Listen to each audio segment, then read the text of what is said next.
Bonjour amateurs de savoir inutile. Aujourd'hui, on va parler de jeux vidéo. Ah, je suis mort.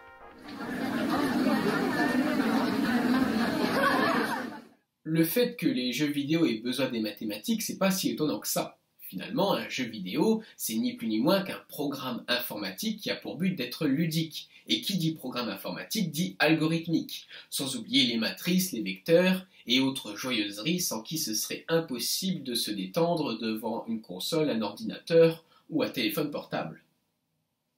Mais aujourd'hui, on ne va pas parler de ça. Aujourd'hui, on va se mettre du point de vue du joueur. Car il y a certains jeux vidéo qui incitent, même sans le savoir les joueurs, à utiliser les mathématiques. En effet, il y a deux sortes de jeux vidéo, ceux dans lesquels il y a des maths et les autres. Aujourd'hui, on va s'intéresser à ces premiers.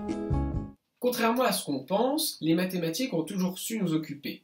On retrouve des traces de jeux au principe mathématique à l'Antiquité. Et le Rubik's Cube, qui est l'un des jouets les plus vendus au monde, n'est ni plus ni moins qu'une application ludique à ce qu'on appelle en mathématiques la théorie des groupes. Il est donc normal que les jeux vidéo piochent parmi tout ce que peut offrir les mathématiques pour nous distraire. L'un des premiers exemples que je peux vous donner est le jeu mobile 2048. Alors, on peut tout de suite imaginer qu'il y a des maths là-dedans, tant les chiffres sont visibles même à l'écran. Mais sachez que les chiffres sont trompeurs. On peut très bien jouer à 2048 sans que ce soit des chiffres. D'ailleurs, il existe d'autres versions où ce sont des images. Mais ici, c'est bien le principe même du jeu qui fait appel aux mathématiques. Le joueur peut déplacer toutes les tuiles numérotées sur 4 directions, gauche, droite, haut, bas, et quand deux tuiles de même numéro se rencontrent, elles fusionnent en une seule tuile avec une valeur 2 fois plus élevée. On gagne à partir du moment où on arrive à créer une tuile de valeur 2048. J'ai mis un lien pour le tester en ligne sur votre ordinateur, attention, c'est très addictif. Eh bien, avec un peu d'astuce et un chouïa de formule, il n'est pas si difficile que ça de faire 2048. Ça fait appel à la théorie des groupes, un peu de théorie des graphes, et la preuve, on a même réussi à faire des programmes qui savent jouer à 2048, ce qui prouve que ce jeu a été résolu de façon mathématique. Restons dans le jeu mobile, mais maintenant dans quelque chose d'un peu plus artistique, avec l'excellente Monument Valley. Monument Valley est un puzzle game dans lequel vous contrôlez un petit personnage qui parcourt différents décors niveau après niveau. Et ces décors sont très fortement inspirés d'un artiste Escher. Maurits Cornelis Escher était un artiste néerlandais qui a su utiliser la géométrie pour créer des œuvres déroutantes mais d'une grande beauté. Sa spécialité, c'était de dessiner des figures qui ne pouvaient pas exister. Des volumes, des solides qui ne peuvent pas être construits. Il ignorait totalement les règles de la perspective comme on la connaît et comme on peut la côtoyer chaque jour pour créer des œuvres qui défiaient toute logique. Et dans le jeu Monument Valley, c'est exactement ça.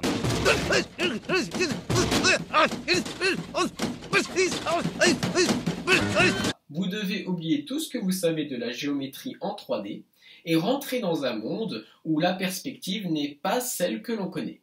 Et enfin, pour finir, je vais vous parler d'un jeu bien connu, Minecraft. Ce jeu bac à sable qui permet à quiconque de laisser libre cours à son imagination cache une application bien ludique des mathématiques.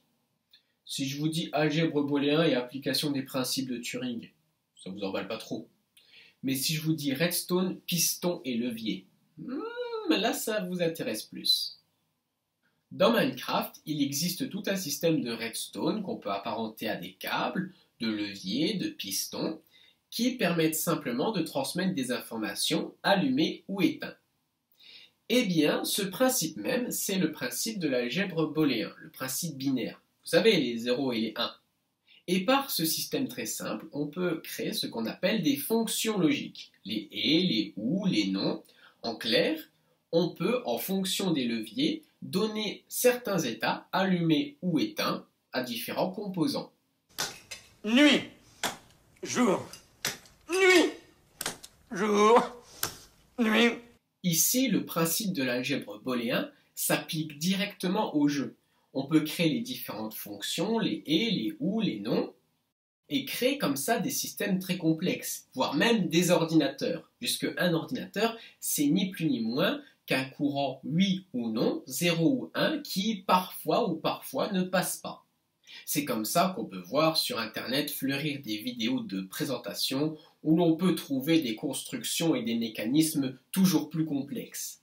Et il n'est pas étonnant de voir que les personnes qui réalisent ces vidéos et ces constructions sont informaticiens ou mathématiciens. Tout simplement, résoudre ce problème, je veux que le mécanisme ne s'enclenche uniquement si les deux leviers sont actionnés, revient à résoudre ce problème. Et ces principes mathématiques nous permettent de résoudre simplement ces problèmes. Il existe d'autres mécanismes qui donnent le même résultat, mais en résolvant correctement mes équations, je suis sûr d'obtenir le mécanisme le plus simple et le plus compact possible.